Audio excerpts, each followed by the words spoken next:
Happy Sunday evening everyone. Ayan guys, so I'm from, ano pala ko to? Kala ko nitong Big Nice, pauwi ako ng Punturin guys. So ayan nga, naloka ako dun sa sundan ko na ano guys, na motor na yan, may kang bike. Pwede naman siya mag-bike na lang. Bakit ba? So ayan, passing through the ano guys, ano to? Iglesia ni Cristo na simbahan. Ayun.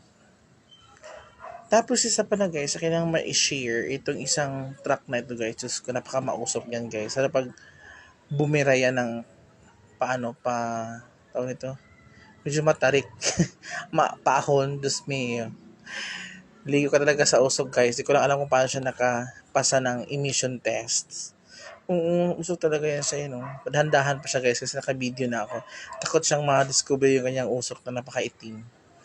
Talaga. Diyos me. Nang voice over lang ako guys kasi nga medyo ano to, maingay na kalsada kaya bago pa mahagip ni Meta yung mga maingay na sounds, akin na lang ginawa ng ano guys, voice over. Ayan.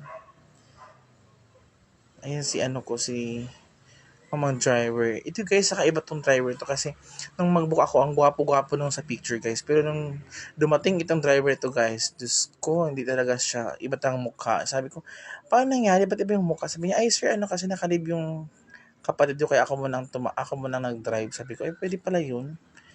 Kaya comment yung mga ano dyan, mga riders kung if it's okay lang ba na iba yung mag-drive sa inyong unit. Just me. Kasi excited pa naman ako guys kasi ang cute no niya dun sa ano sa application na aking binook.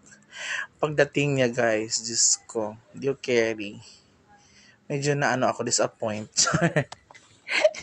Just ano lang, just sharing with you guys my experience sa first time na ganun, iba ang dumating na itsura ng driver. So nakating na nga ako guys. So thank you for watching everyone.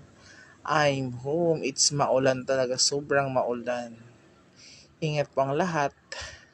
Lahat ng mga nag-joyride. Yes.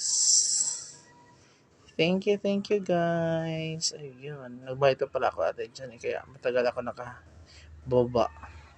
Thank you for watching. Ayun. Tapos din.